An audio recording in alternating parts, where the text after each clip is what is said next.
Welcome back, everyone. Bluejay is going to teach us something. History's worst Olympic marathon in a nutshell. They really like using that nutshell term. Let's just jump right into it, shall we? Hit that like button. It helps a lot. I appreciate every single one of you. I'm going to make sure of something real quick before we jump in. Make sure this is right. There we go. Lego. 2800. With roots spanning 2,800 years to ancient Greece, the Olympics have become the pinnacle of athletic achievement, with the awarding of a gold medal being seen as internationally equivalent to winning a Nobel Prize, Pulitzer Prize, or my parents' approval. The world's best from all walks of life meet to prove their Best pointy stick thrower or javelin. excellence in humanity's greatest cities. Athens, Paris, St. Louis. Yep, the third Olympic Games and America's first outing as host took place in St. Louis in 19... St. Louis used to be a really good city. It has fell off. It has fell off over the last 200 years, 100 years, 50 years. But it was the gateway to the Midwest. Like, people traverse through here. It's got a rich cultural history as well. So don't diss them too much, but they fell off. 1904. But early 20th century St. Louis doesn't quite have the sex appeal of Athens or Paris, so how does one spice it up a bit? That's right, rat poison, brandy, and human experimentation. Huh? What? What are we about to learn today?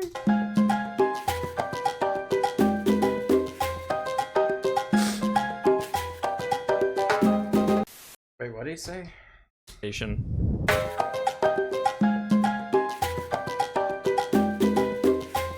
The Olympic torch relay isn't ancient. It was started by the Nazis, I guess in 1936. Originally, the 1904 Games were to be held in Chicago, but that same year, the World's Fair was celebrating the centennial of the Louisiana Purchase in St. Louis. What would be the world's largest fair to date had fascinating exhibits like the first ever X-ray machine, the radio phone, and all your favorite different looking people on display. Remember kids, you can't have a fair without a healthy dose of racial superiority. Even with indigenous mud throwing contests being the crowd drawers they are, they didn't want to have to compete for spectators. So they threatened to overshadow the Olympics with their own sporting events, and successfully moved the Olympics to St. Louis. The first debacle in the clusterfuck that was the 1904 Olympics was the issue of location. With them lazy Wright boys not having double-decker Boeing 747s out yet, for foreign athletes, they gotta go on ship. getting to St. Louis involved a lengthy boat trip, followed by a 1,000-mile train ride. Combined with the fact that the Russians and Japanese were having a disagreement at the time, Russo-Japanese War. a measly 12 nations showed up, with only 62 of the 651 athletes hailing from outside of North America. Wow. I mean, it's a different time though, so it's hard to... But it's in Europe. More European countries participate. What's in Asia, vice versa. I would love to like understand. I'm gonna probably figure that out on my own time, like city by city, the Olympic where it's gone. But the eye of the storm centered on the iconic marathon event. The 1904 Olympic Marathon was more freak show than showpiece, ironically more fitting for the fair-like atmosphere than a prestigious sporting event. Instead of the typical morning start time, this one was held in the afternoon, where temperatures soared to 92 degrees Fahrenheit, with humidity in the 90s. This means the race took place with a heat index of a scorching 135 degrees Fahrenheit. Dang. Well, now I learned a little bit about heat indexes and how this works. We'll probably learn more about that on our sister channel, We React to Science. So go subscribe to that if you haven't and you love science. But 135, that is horrendous. Ooh. You better have signed up for something indoors or swimming. For context, ideal marathon conditions are around 41 to 50 degrees Fahrenheit. That's like replacing your CPU cooler with a tungsten arc welding torch. Only 32 runners from 4 nations participated in the race.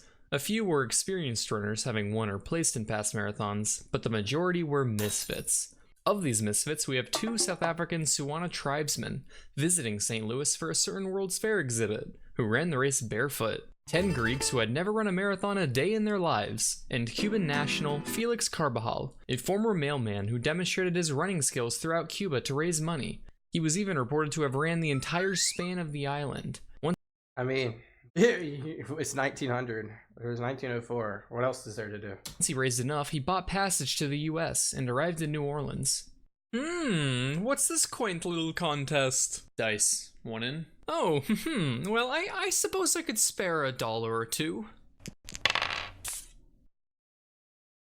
Dame los dados. Upon arrival, Felix lost all of his money on a game of dice. Yeah, can you imagine the Vegas of 1904? Forcing him to hitchhike and walk his remaining journey to St. Louis. Felix approached the starting line in a long sleeve shirt, long dark pants, street shoes, and, naturally, a beret. Hey, when you're 5 feet tall and amongst marathoners and all their short shorts thigh glistening glory, you have to stand out somehow. A fellow Olympian felt bad and offered him scissors to cut his pants, making him some improvised shorts that bring a smile to any redneck's face. The starting pistol was fired, and the runners embarked on a course that one official called, quote, the most difficult a human being was ever asked to run over. The track consisted entirely of dirt roads and fractured stone, providing difficult footing, with 7 hills ranging from 100 to 300 foot verticals and long ascents. Running on public roads also made the race somewhat of a game of Frogger, with runners No way there's cars going, or there's probably buggies. having to dodge trains, wagons, streetcars, and dog walkers. Not even the air was safe, with cars driving alongside the runners, kicking up dust for them to inhale. Uphill running, dusty mouth, scorching heat. I could really go for some water. What? Water? What are you, a pussy? Meet James Sullivan, chief organizer of James Sullivan. Isn't that the name of the monster from Monsters, Inc.? the Olympic Games. One day, James pondered a question we all have from time to time. What would happen if I forcibly dehydrated someone? To study the effects of purposeful dehydration, James decided to kill 2 birds with 1 stone, planning a marathon with only a single water station on the course. A dirty well, 11 miles in, that gave you dysentery. At the start of the race, Fred Lorse took the lead, with Thomas Hicks passing him shortly after. One of the barefoot South Africans was chased a mile off course by wild dogs. John Lorden began vomiting profusely and gave up. William Garcia was found collapsing on the brink of death after coughing up blood in the middle of the track, hemorrhaging with a ripped stomach lining and dust-lined esophagus. Interesting. Meanwhile, Felix was actually making good time, despite pausing to talk to every spectator along the track. During the race, Felix casually remembered he hadn't eaten in the past 40 hours. He then saw people in a car with some peaches and asked for one, to which they said no. Hey, the fuck! Later on in the race, he stumbled upon an orchard and ate some apples, Sounds like a Dr. Seuss book at this point. which then turned out to be rotten. He then started cramping and vomiting, so he decided to lay down and take a nap. Despite all odds and setbacks, Felix would actually go on to finish 4th. 9 miles in, Fred Lorse called it quits after cramping up, hitching a ride to the finish line and waving at bystanders and runners as he passed. Thomas Hicks started to show signs of extreme exhaustion 10 miles in, and begged his coach for water. But his coach, believing the only people who ever needed water were Aquaman and pussies, settled for sponging his mouth out with some warm distilled water. Hicks really started to break down 7 miles from the finish, which is where Dr. Charles Lucas sprung into action, giving him a mixture of strychnine and egg whites. Some call it a performance enhancer, some call it rat poison. I say it's 1904, so what's the difference? Keep in mind, early 20th century doctors were little more than licensed murderers. The car Fred Lorse was hitching broke down 19 miles in. Having recovered from his cramps, he decided to pull a sneaky and rejoin the race, passing doped up Hicks and later the finish line in first place. There's no way. Those at the stadium didn't know about Fred's disqualification, so they hailed him as the winner, and Fred played along. It even went so far that Teddy Roosevelt's daughter, Alice Roosevelt, took a picture with him and placed a wreath over his head. She was lowering the gold medal Do we not have that picture? over his neck when a spectator stepped in. Hey, yeah, that guy was disqualified. You suck. You're fucking disgraceful. Fucking skinny dick. Ice cream man. Good. Dang! So I may have made that part up. I have an imagination. Sue me. The cheers turned to boos as Fred tried to play it off as a joke, claiming that he never intended to go through with it. Meanwhile, Hicks, who had lost motivation when Fred passed him, painfully picked up his pace after hearing of his disqualification. However, recently poisoned Hicks started to turn gray and limp, so they dosed him again with strychnine and egg whites. So you know how when you're watching the Olympics and think to yourself, these sports have a serious lack of alcoholism? Well, Hicks' team thought so too, so they washed the lethal drug down with some brandy. Why drink water when you can have ethanol?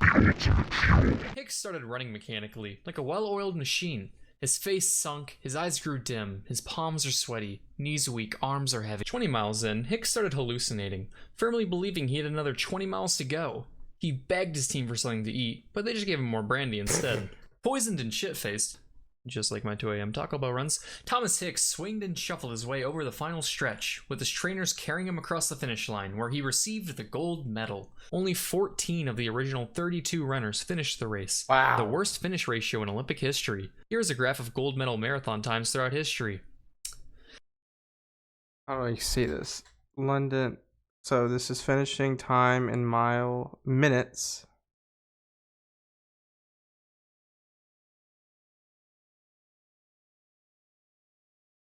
Okay.